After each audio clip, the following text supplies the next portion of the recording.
जय सीताराम बंधु आपण को अनेक अनेक स्वागत जनाऊँगी आपणकर विश्वजित चैनल तरफ से मोर प्रिय भगवत श्रोता बंधुगण आज एक छोट सुंदर प्रयास आरंभ करुच्ची गोस्वामी तुलसीदास श्रीरामचंद्र मानस आपण मानक पुनः थे सादर स्वागत जनाऊँगी आपण मानक प्रणाम जन भगवान को प्रणाम जन आसंते आज आरंभ करवा परम पवित्र परम शिक्षाप्रद गोस्वामी तुलसीदास श्रीरामचंद्र मानस आम पूर्व अध्याय शुणी जे महाराज दशरथ आउ माँ कैकेयी ता सहित प्रभु श्रीराम को भितर जो भावना रही से भावना को परिपुष्ट करने भगवान श्रीराम से चाहती वनवास जावाई से चाहती भरत राजा हो मु वनवास पलैबी यहाँ पितांकर निर्देश भावी से कहीं तो कार्य थिला वनवास कले सेठी असुर मान बद्ध करेंगे दशानन को भी बद्ध करेंगे आउ अनेक मित्र सृष्टि हम तो सीटा इच्छा थिला से इच्छा अनुसार मन भर दुख ना आपन को जब कह आपन बण को जातु ताल आपन कौन कहे आप मन भर इच्छा हम ना मु कहीं बण को जीवी मु तो गाँव रे अच्छी टाउन रे अच्छी सहर रे अच्छी सहर चाकचक्यता आउ घर जो आमद प्रमोदता और ये सब भितर आमको इच्छा हुए ना छाड़ा किंतु प्रभुंकर ये इच्छा रही जे विधिर विधान अनुसार से चाहती जे मुझ आसी जे प्रकृति में कौन कहार पुओ हाँपाई किसी समय पुओ हेबी समस्त जानवे जे महाराज दशरथ पुत्र होची प्रभु माने प्रभु श्रीराम तेणुक समस्त भावना एभली रही किंतु प्रकृत में मोर उद्देश्य तो रही देवता मानक असुर मान दायु रक्षा करने दशानन दायु रक्षा करने मु मानव जन्म लाभ कर अयोध्या नगरी आसतु तापर आम शुणा जाना जे प्रभु श्रीरामकर मनर बाछा मनर भावना किभली भाव में आगक रोचे सी कौन चाहूँगी कौन करने को चाहूँगी आम निश्चित शुणा तापर प्रभुंकर से दिव्य नाम को स्मरण कर आरंभ करवा से परम पवित्र गोस्वामी तुलसी श्रीरामचंद्र मानस भय प्रगट कृपाला दीन दयाला कौशल्या हितकारी हरषित महतारी मुनि मनहारी अद्भुत रूप विचारी लोचन अभिरामा तनु घन श्यामा निज आयुज बुधचारी भूषण वनमाला नयन विशाला शोभा सिंधु खरारी शोभा सिंधु खरारी शोभा सिंधु खरारी। जय सीताराम बंधु पुणी थे आपण को विश्वजित चैनल तरफ सादर स्वागत जनाऊँगी एवं शरत ऋतु आश्विन मास शरत ऋतु चली माँ दुर्गांकर शारदीय नवरात्र भी चली सारा कोण अनुकोण सहर बजार मानक गाँ मानक माँ पूजा करा जाउछि शारदीय नवरात्रि पूजा करा जाउछि माँ आसीचंती धरापृष्ठ को ये धरापृष्ठ को आसीचंती नवरात्रि आ माँ दर्शन दौरान सारा जगत को आज हूँ महाअष्टमी से महाअष्टमी शोभा अवसर में आपण मानू आपन शुभेच्छा और अभिनंदन जनाऊँगी शारदीय नवरात्रि से सुंदर मुहूर्त को चारिआडे आनंद लहरी खेली जाइए माँ आसीबले मार पणतेकानी समस्त आवश्यकता रही मार ममता मार जो स्नेह मार जो आवेग भरा पुत्र प्रति जो अभय प्रदान करेंगे से ही इच्छा समस्त थाए तो माँ आसी स्वर्गर कौन ना हाथी रे आसी हाथी उपरे बसिकी आसी मर्त्य को आसी समस्तंकर सुख और स्वाच्छंद प्रदान करने समस्त को निर्भय करने समस्त को अभय प्रदान करने कहीं हूँ जगत जननी जगधात्री समस्त कल्याणकारिणी से समस्त ममता से ममतार बंधारे समस्त बांधि जाइंट क्या माँ चाहती समस्त को देखिए चाहिदेवे आड़ाके चाहिदेवे पणतकानी घोड़े देवे पंडित घोड़े देकी समस्त आउँसी देवे आम जो माँ के पाखे रहू माँ आमको खुआई दियंती बसई दियंती ମୁଣ୍ଡରେ ହାତ ଦେଇ ଦିଅନ୍ତି, ଟିକେ ଆଉଁସି ଦିଅନ୍ତି, ମନ ଭିତରେ ଆମର କ'ଣ ସୃଷ୍ଟି ହୁଏ? ଅଭୟ ଲାଗେ, ଭୟ ଶୂନ୍ୟ ହୋଇଯାଏ, ମନ ଭିତରେ ଆନନ୍ଦ ଜାଗ୍ରତ ହୁଏ। ମନ ସତ ବି ଭାବେ ଯେ ସେ ଯେଉଁ ମୁଣ୍ଡରେ ଯେ ହାତ ରହିଛି, ହାତ ମା ବାହାର କରନ୍ତୁ ନାହିଁ। ତେଣୁ ସମସ୍ତଙ୍କର ଇଚ୍ଛା ଥାଏ ସେଇଭଳି। ତେଣୁକରି ମା ଦୁର୍ଗତି ନା ଆସେନି, ଆପଣମାନଙ୍କର କଲ୍ୟାଣ କରୁଥାନ୍ତୁ, ଆପଣମାନଙ୍କର ସଦାବେଳେ ବିଜୟୀ କରନ୍ତୁ, ସମସ୍ତେ ସୁଖରେ ରୁହନ୍ତୁ, ଶାନ୍ତିରେ ରୁହନ୍ତୁ, ସମସ୍ତେ ସୁସ୍ଥ ନିରାମୟ ଜୀବନଯାପନ କରନ୍ତୁ। ଏ ଅଧମ ଏ ଅକିଞ୍ଚନ ମାଙ୍କ ପାଖରେ ଅଲିଅଳ କରୁଛି, ଅଝଟ ହେଉଛି, ବିନତି କରୁଛି। ହେ ମା ଜଗଜ୍ଜନନୀ, ହେ ମା କାତ୍ୟାୟନୀ, ହେ ମା କରୁଣାମୟୀ, ଜଗତ କରୁଣା କର ମା, ସମସ୍ତଙ୍କୁ କଲ୍ୟାଣ କରୁଥା ମା, ସମସ୍ତଙ୍କ ଦୁର୍ଗତି ବିନାଶନ କର, ସମସ୍ତଙ୍କୁ ଭଲ ରାସ୍ତା ଦେଖାଅ, ସମସ୍ତେ ଭଲ କରିବେ, ଭଲ ହେବେ, ସଂସାରରେ ବିଜୟ ଲାଭ କରିବ, ଆପଣଙ୍କର ଏହି ଜୟଗାନ ହେବ ମା, ଏହା କାମନା କରୁଛି। ଆସନ୍ତୁ ବନ୍ଧୁ, ଏହି ସୁନ୍ଦର ମୁହୂର୍ତ୍ତ ପ୍ରଭୁଙ୍କର, ଆଜି ପ୍ରଭୁ ଶ୍ରୀରାମ, ମା କୌଶଲ୍ୟା, ସଦାବେଳେ ମା ମାନେ ଚାହାନ୍ତି ପିଲାମାନେ ଭଲରେ ରୁହନ୍ତୁ, ଭଲରେ ଖାଆନ୍ତୁ, ପିଅନ୍ତୁ, ରୁହନ୍ତୁ, ସମସ୍ତେ ଭଲରେ ଜୀବନଯାପନ କରନ୍ତୁ। ସେଭଳି ମା କୌଶଲ୍ୟା ଆଜି ପ୍ରଭୁ ଶ୍ରୀରାମକୁ କ'ଣ କହୁଛନ୍ତି, ଆସନ୍ତୁ ଆଜି ଶୁଣିବା। तात जाऊ बोली बेगी नवा नहाऊ, जो मन भाव मधुर कछु खाहू, तीतु समीप तब जाऊ भैया, भई बड़ी बार जाई बोली मैया। अर्थात माँ कौशल्या कहते मो धनटा परा, तू जा चंचल गाधे पड़े, तते जो मिठी भल लगे से दीटा खाईदेबू, तापर बापा पाखक जीवु, जा बापा बहुत डेरी हो गला। माँ मानकर मन सदाबले यही थाए, माँ मैंने चाहती जे पिला टिके भूरी भोजन करू, भल रुह, भल खाऊ, भल भल पिंधु। से भली माँ कौशल्या श्री प्रभु श्रीराम को कहते धनटा परा जाई टिके चंचल गाधे पड़े, आउ लेट करे ना, विलम्ब करे ना, जाई जहाँ तुम गाधे सारापर जहाँ भल लगे दीटा मिठे खाईदेबू, बापा पाखक जीवु, क्या बापा ते खोजुंट, तो चाहूँगी मो पुओ गला कोटे श्रीराम बोली खोजुंट। माँ तू वचन सुनी अति अनुकूला, जनु स्नेह सुर तरु के फूला, सुख मकरंद भरे श्रीय मूला, निरखी राम मनु घरू न भूला। अर्थात माँकर से अनुकूल वचन थिला, स्नेहरूपी कल्पवृक्षर पुष्प, जहाँकि आनंद रूपी मकरंदरे परिपूर्ण हो रही, तथा सही वचन थिला सकल समृद्धिर बा श्रीर मूल। एपरी स्नेह वचन रूपी पुष्प को देखी श्रीरामकर मनर भी भ्रमर से भूलला नहीं। धर्म धुरीन धर्म गति जानी, कह माँ तिसन अति मृदु बानी, पिता जिह्न मोहि कानन राजू, जह सब भाती मोर बड़ काजू।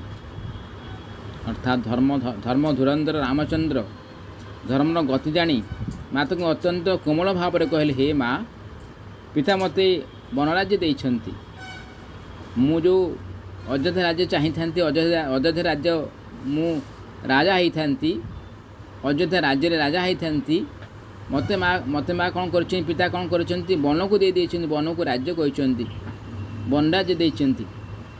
सेठरे सब दृष्टि मोर बड़ कार्य साधित हो पार जदि मु अयोध्या नगरी रहीकि राज्य शासन करी प्रजा मानकर शासन कर प्रजा मानक शासन करी प्रजा मानक सहित कथोपकथन होता द्वारा मोर बहुत गुड़े कम हो पारि था।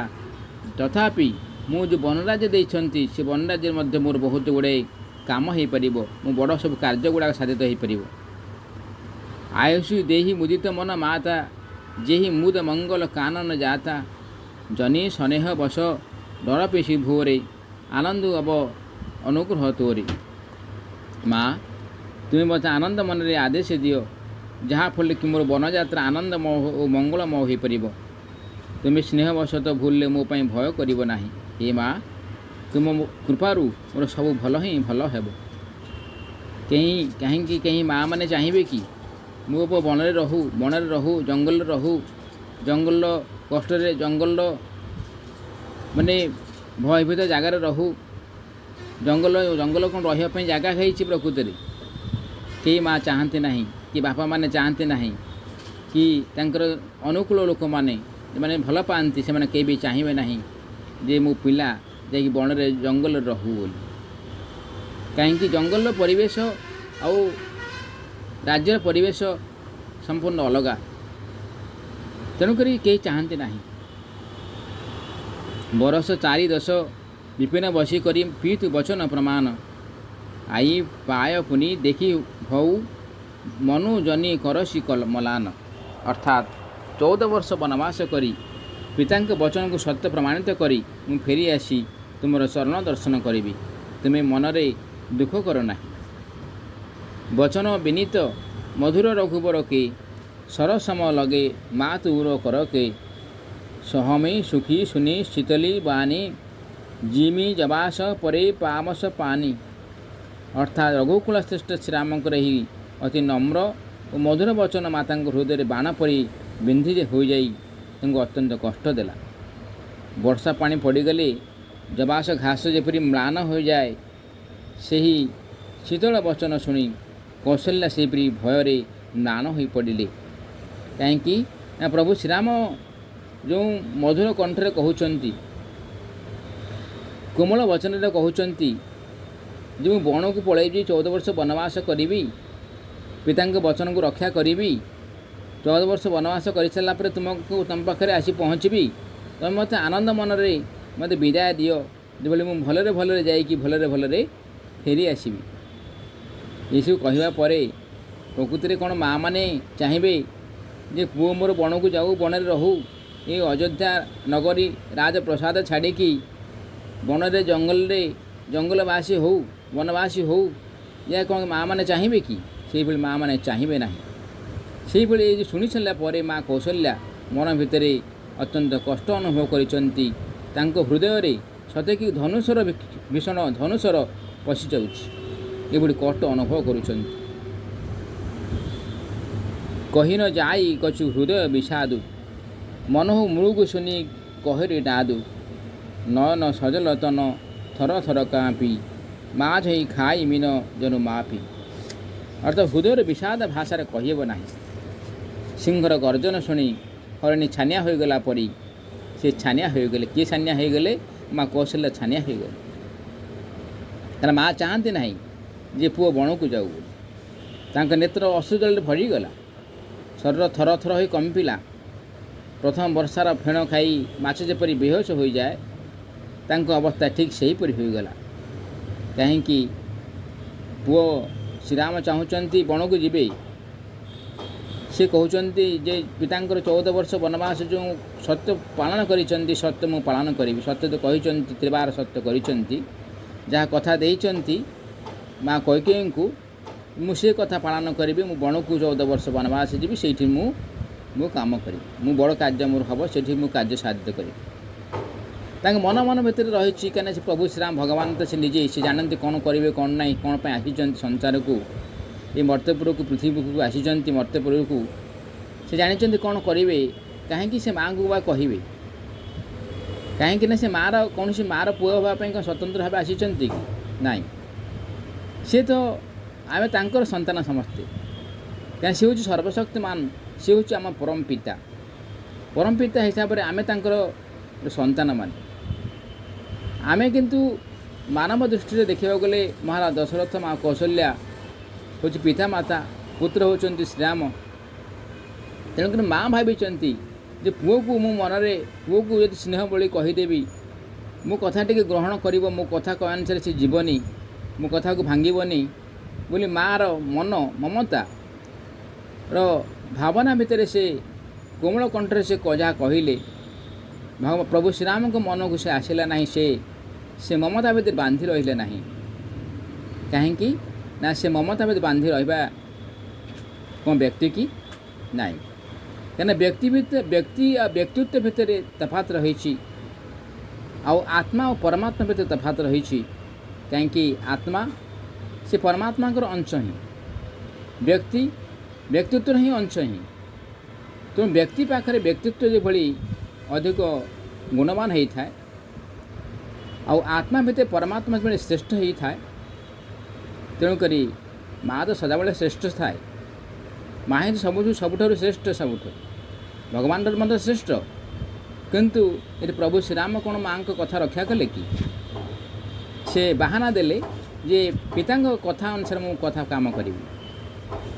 ପିତା ଆଜ୍ଞା ଦେଇଛନ୍ତି ମୋତେ ସତ୍ୟ ପାଳନ କରିବି। କିନ୍ତୁ ମାଆଙ୍କର ଯେଉଁ ସ୍ନେହବଳା କଥା, ମାଆର ଯେଉଁ ମମତା ଭରା କଥା, ମାଆଙ୍କର ଯେଉଁ ଦୁଃଖର କଥା ତାଙ୍କ ମନ ଭିତରେ ଆସିନାହିଁ ଯେ ନାଇଁ ମୁଁ ମାଆ କଥା ଶୁଣିକି ମୁଁ ରହିବି, ବରଂ ମୁଁ ବଣକୁ ଆଉ ଯିବି ନାହିଁ।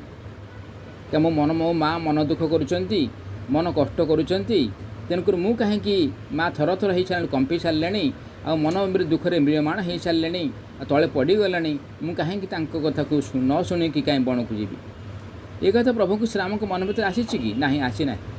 କାହିଁକି ଆସିନାହିଁ ବନ୍ଧୁ? ନା ସିଏ ହେଉଛନ୍ତି ପରମେଶ୍ୱର ପରମାତ୍ମା, ସିଏ ହେଉଛନ୍ତି ତାଙ୍କର ସନ୍ତାନ। ମା ହିସାବରେ ହେଲେ ବି ସେ ତ ପରମ ପିତା, ତାଙ୍କ ଦ୍ୱାରା ସମସ୍ତ ସୃଷ୍ଟି ହେଇଛନ୍ତି। କିନ୍ତୁ ବାହାନା ହିସାବରେ ମନୁଷ୍ୟ ସଂସାରିକ ଭାବନା ଅନୁସାରେ ଏଠି ମା ଆଉ ପୁଅ ହେଇଛନ୍ତି, ଆଉ କିଛି କଥା ନୁହେଁ। କାହିଁକି ନା ଭଗବାନଙ୍କ ପାଖରେ କେହି ନିଜର ନୁହଁ କି ପରର ନୁହେଁ, କିଏ ଆତ୍ମୀୟ ନୁହଁ କି ସେ କିଏ ବି ମାନେ ଶତ୍ରୁ ନୁହଁ କି ମିତ୍ର ନୁହେଁ। ତାଙ୍କ ପାଖରେ ସବୁଯାକ ସମାନ। ତେଣୁ ତାଙ୍କ ମନ ଭିତରେ ଦୁଃଖ ଆସିବ କିଭଳି? ତାଙ୍କ ଭିତରେ ଆତ୍ମୀୟତା ଆସିବ କିଭଳି? ତାଙ୍କ ଭିତରେ ଆନ୍ତରିକତା ଆସିବ କିଭଳି? ତାଙ୍କ ଭିତରେ କିଭଳି ଭାବରେ ଯେଉଁ ଯେଉଁ ମୋହ ଭାବନା ଆସିବ କିଭଳି? ଆସିବ ନାହିଁ। ସେଥିପାଇଁ ପ୍ରଭୁ ଶ୍ରୀରାମଙ୍କ ମନ ଭିତରେ ମା କୌଶଲ୍ୟାଙ୍କର ଯେଉଁ ଭାବଧାରା, ଯେଉଁ ମନର କଷ୍ଟକୁ ପ୍ରଭୁ ଶ୍ରୀରାମ ନେଇପାରିନାହାନ୍ତି, ଗ୍ରହଣ କରିନାହାନ୍ତି। ତେଣୁ ଯେଉଁ ହୃଦୟର ବିଷାଦ, ହୃଦୟର ଯେଉଁ କଷ୍ଟକୁ ପ୍ରକୃତିରେ କ'ଣ ସମସ୍ତେ ଖୋଲି କହିପାରନ୍ତି କି? କହିପାରନ୍ତି ନାହିଁ। ତେଣୁ ମା କୌଶଲ୍ୟା ଖୋଲି କହିପାରିଲେ ନାହିଁ।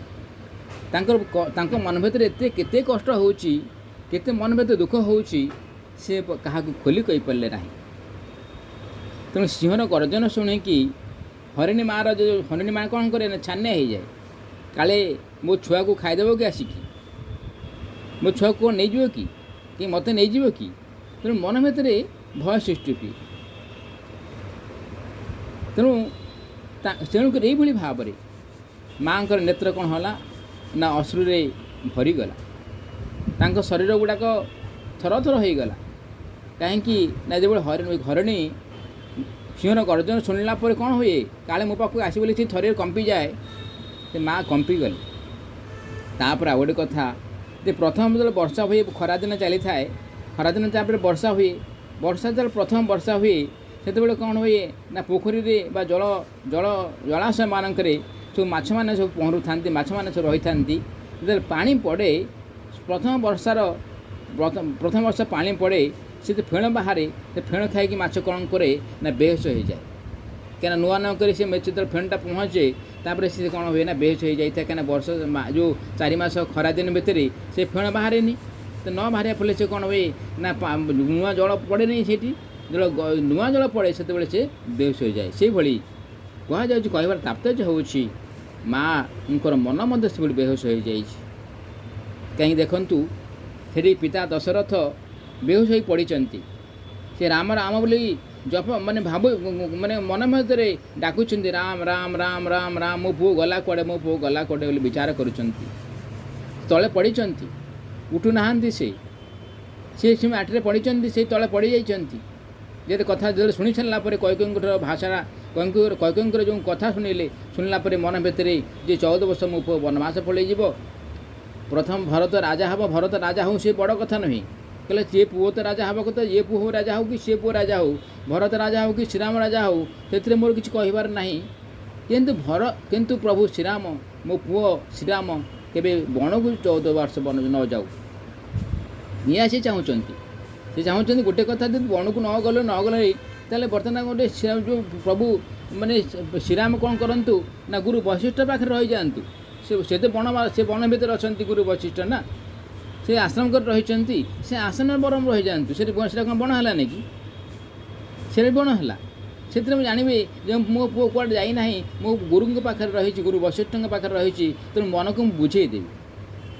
ତେଣୁ ପ୍ରଭୁଙ୍କ ମହାରାଜ ଦଶରଥ ଏବେ ବିଚାର କରୁଛନ୍ତି, କିନ୍ତୁ ପ୍ରଭୁଙ୍କର ବିଚାର ତ ଅଲଗା। ତେଣୁକରି ସେଠି ଜଣେ ପଡ଼ିଛନ୍ତି ତଳେ, ଏଠି ବି ମା ବି ପଡ଼ିଛନ୍ତି ତଳେ। ମା କୌଶଲ୍ୟା ବି ମନ ଭିତରେ ବହୁତ ଆଘାତ, ବହୁତ କଷ୍ଟ, ଯେ ମୋ ପୁଅ ବଣକୁ ପଳାଇଯିବ ବୋଲି ମନ ଭିତରେ କେତେ ସ୍ନେହବାଳା କଥା କହିଲେ ମଧ୍ୟ ପ୍ରଭୁ ଶ୍ରୀରାମଙ୍କ ମନ ତା ଭିତରେ ପଶି ନାହିଁ, ମୋହଗ୍ରସ୍ତ ହେଇନାହାନ୍ତି। ଧରି ଧୀରଜୁ ସୁତ ବଦନ ନିହାରି ଗଦଗଦ ବଚନ କହତି ମହତାରି तात पित ही तुम प्राण प्यारे देखी मुदित नित चरित गुम्हारे राजू देन कहू शुभ दिन साधा कहू जान बन कही अपराधा तात सुना बहु मोहि निदानो को दिन कर कुल भय कृषाणु।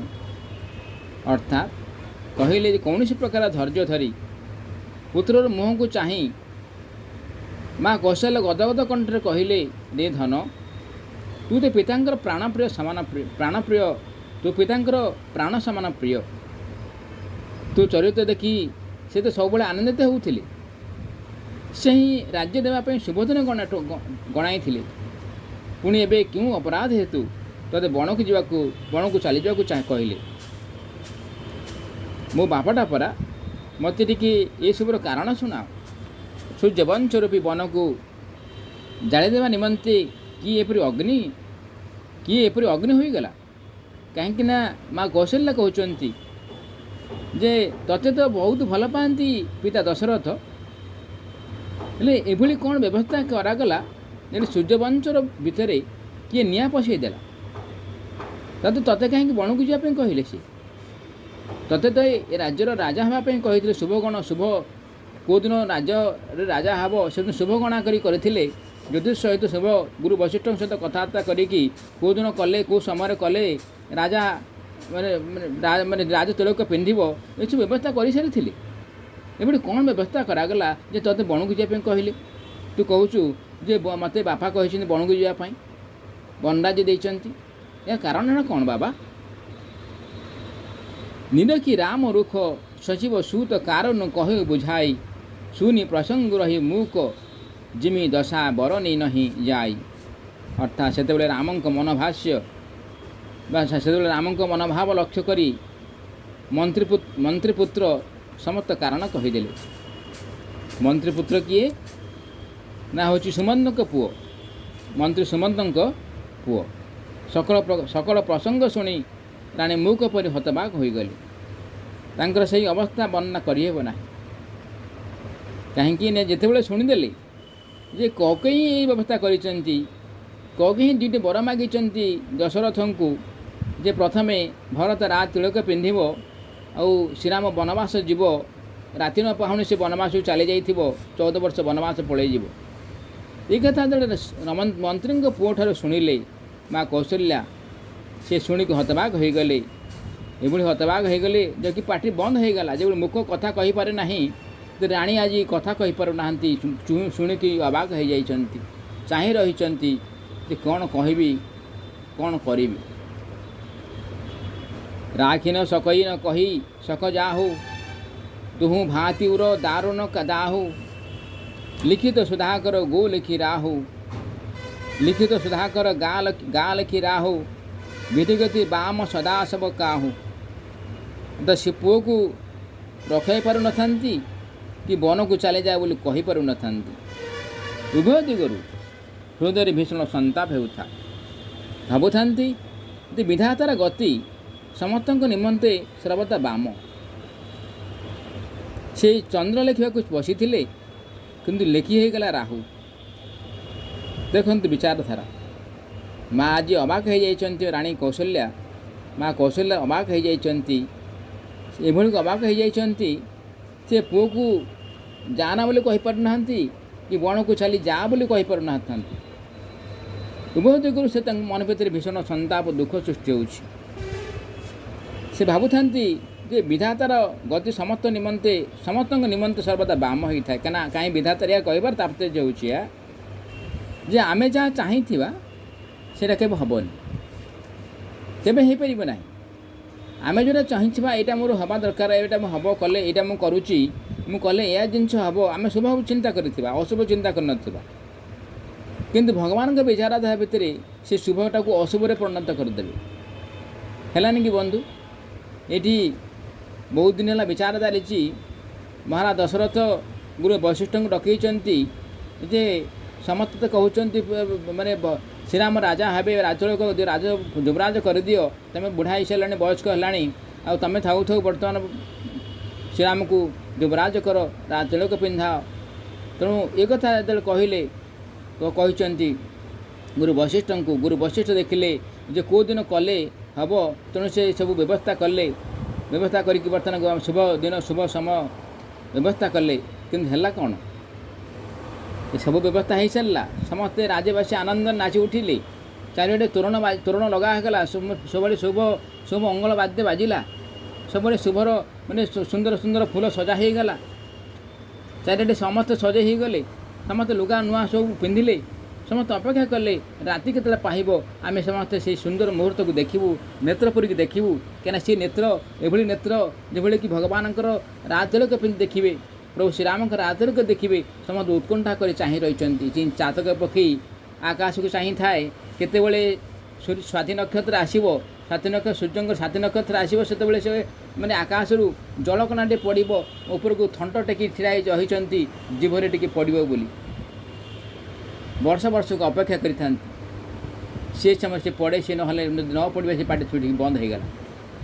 ଏଇଭଳି ଭାବରେ ବିଚାର କରିଛନ୍ତି, ଏଭଳି ଭାବରେ ଚାତକ ଚାହିଁଥାଏ ଆକାଶକୁ। ସେଭଳି ଅଯୋଧ୍ୟା ନଗରୀରୁ ଅଯୋଧ୍ୟାବାସୀମାନେ ଚାହିଁ ରହିଛନ୍ତି କେତେବେଳେ ପ୍ରଭୁ ଶ୍ରୀରାମ, ତାଙ୍କର ପୁଅ, ତାଙ୍କର ଗେହ୍ଲା ଭାଇ, କିଏ କ'ଣ ଭାବନ୍ତି, ସମସ୍ତେ ଭାବନ୍ତି ଯେ ଶ୍ରୀରାମ ରାଜା ହେବେ। ସମସ୍ତଙ୍କ ମନ ଭିତରେ ଗୋଟିଏ ବିଚାରଧାରା। କିନ୍ତୁ ହେଲା କ'ଣ ବନ୍ଧୁ ବିଚାର ଭିତରେ ବିଧାତା କ'ଣ କଲା ନା, ଆଜି ମା କୌଶଲ୍ୟ ବିଚାର କରୁଛନ୍ତି। ଆମେ ଭାବୁଛୁ ଗୋଟିଏ ବିଧାତା, ଆଉ ଗୋଟିଏ ବାମ କରୁଛନ୍ତି, ଅଲଗା କରିଦେଉଛନ୍ତି, ଡାହାଣଟାକୁ ବାଁ କରିଦେଉଛନ୍ତି, ବାମ ହାତ କରିଦେଉଛନ୍ତି। ଚନ୍ଦ୍ର ଲେଖାଯାଉଛି, ଲେଖାବେଳକୁ ରାହୁ ଲେଖାଯାଉଛି। ଚନ୍ଦ୍ରର ହେଉଛି ଶୀତଳତା ହେଉଛି ଧର୍ମ, ରାହୁର ହେଉଛି କୁଟିଳତା ଧର୍ମ, ରାହୁର ହେଉଛି ମାନେ ଅଗ୍ନିର ଧର୍ମ। ତେଣୁକରି ଏଠି କୁହାଯାଉଛି, ମୁଁ ଲେଖିଲି ଗୋଟିଏ ଚନ୍ଦ୍ର ବୋଲି, ଚନ୍ଦ୍ର ଲେଖିବାକୁ ଲେଖା ହେଇଗଲା ରାହୁ ବୋଲି। ଏଠି ମା ଆଜି ମନ ଭିତରେ ବିସ୍ଥାପିତ ହେଉଛନ୍ତି, ମନ ଭିତରେ କଷ୍ଟ ହେଉଛି। ତେଣୁ ବିଧାତାର କିଭଳି ବିଚାରଧାରା, ମୁଁ ଚାହୁଁଛି ଗୋଟେ, ଆଉ ହେଉଛି ଆଉ ଗୋଟିଏ। ଧର୍ମ ସ୍ନେହ ଉଭୟ ମତି ଘେରି, ଭଇ ଗତି ସାପ ସୁସୁନ୍ଦରୀ କେରି, ରଖାଉ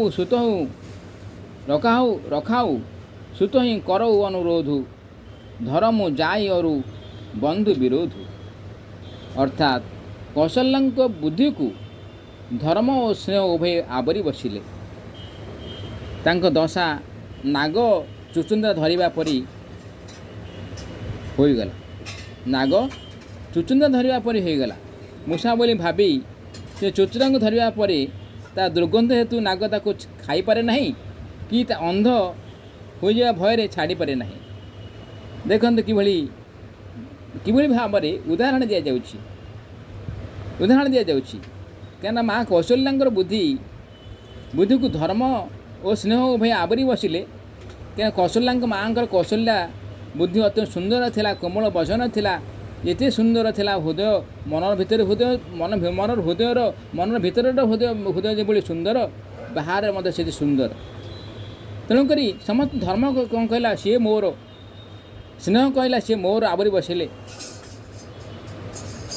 କିନ୍ତୁ ଆଉ ଗୋଟେ କଥା ହେଉଛି, ତାଙ୍କର ଦଶା ଏଭଳି ହେଇଗଲା, ନାଗ କ'ଣ ଭାବେ ନା ସେ ମୂଷା ଖାଇବାକୁ ବହୁତ ଭଲ ପାଏ।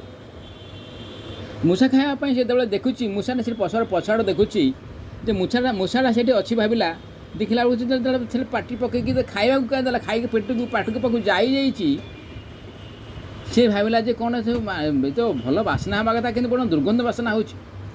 ତ ନାଗ କ'ଣ କରୁଛି ନା, ତାକୁ ବାହାର କରିପାରୁଛି ପେଟରୁ, ନା ସେ ଭଲ ଭାବେ ମନ ଭିତରେ ଆନନ୍ଦରେ ମଧ୍ୟ ଖାଇପାରୁଛି।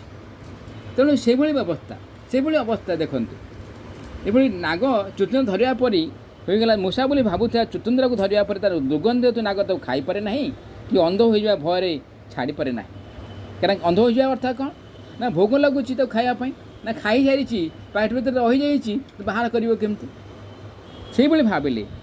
ସେ ଭାବିଲେ ଯଦି ଅନୁରୋଧ କରି କେଉଁକୁ ଘରେ ରଖିନେବି, ତେବେ ଧର୍ମନାଶ ହେବା ସଙ୍ଗେ ସଙ୍ଗେ ଭାଇ ଭିତରେ ବିରୋଧ ଉପୁଜିବ। କହୁ ଜାନ ବନ ତୁ ବଡ଼ି ହାନି, ସଙ୍କଟ ସୋଚ ବିବଶ ଭଇ ରାନି, ବହୁରି ସମୁଚିତୀୟ ଧରମ ସୟାନୀ ରାମ ଭରତୁ ଦଉ ସୁତ ସମଜାନି ସରଳ ସୁଭାଉ ରାମ ମହତାରି ବୋଲି ବଚନ ଧୀର ଧରି ଭାରି ତା ତ ଯାଉଁ ବୋଲି କିନ୍ନଉ ନିକା ପିତା ଆୟୁଷ ଶବ ଧର୍ମକ ଟୀକା।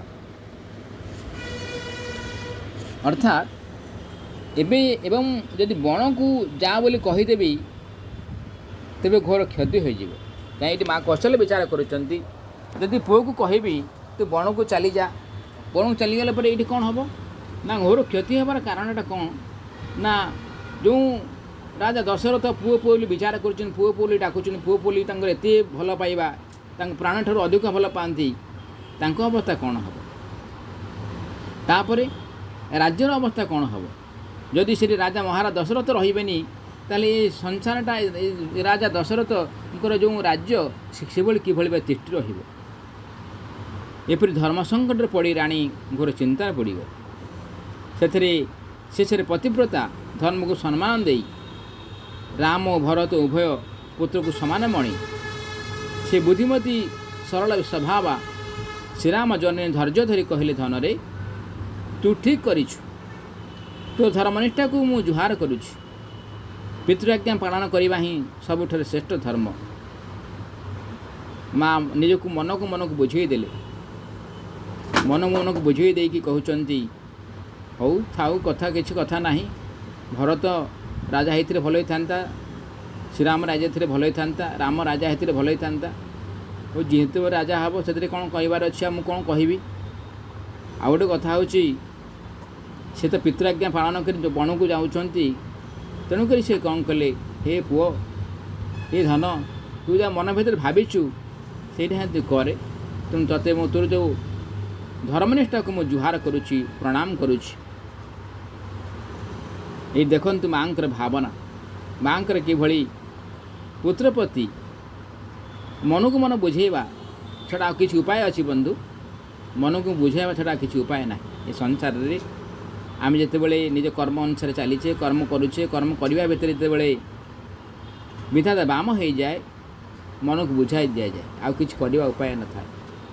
ହେଉଛି ଆମେ ଇଂଲିଶରେ କହୁଛେ ପଜିଟିଭ୍ ଥିଙ୍କିଂ, ହେଉଛି ଆସ୍ତିକ ବିଚାରଧାରା। ନାସ୍ତିକ ବିଚାରଧାରାକୁ ଆସ୍ତିକ ବିଚାରଧାରା ବୋଲି ମନ ଭିତରେ ବୁଝେଇ ଦିଆଯାଏ। କାହିଁକି ନା ମନ ଭିତରେ ଯେ ବିଷାଦ ଭାବନା ଆସିବ, ଆପଣ ଦେଖନ୍ତୁ କୌଣସି ଗୋଟେ ଅସୁବିଧା ରହିଛି କିମ୍ବା ଅସୁବିଧା ହୋଇଯାଇଛି, କି ସଙ୍କଟ ହୋଇଯାଇଛି, କି ଶରୀରରେ ଅସୁସ୍ଥତା ରହିଯାଇଛି, ତାହେଲେ ଆମେ ମନ ଭିତରେ କ'ଣ ଭାବନା ଆସିବ? ମନ ଭିତରେ ଦୁଃଖ ତ ଭାବନା ଆସିବ ନିଶ୍ଚିତ ଭାବେ। ଟିକେ ଆର୍ଥିକ ଅନାଟନରେ କଷ୍ଟ ମନୋଭାବ, କେଉଁ ଟଙ୍କା ଆସିବ, କ'ଣ ହେବ, କ'ଣ ଖିଆଯିବ, କ'ଣ କରିବି, ଏସବୁ ମନ ଭିତରେ ଆସିବ।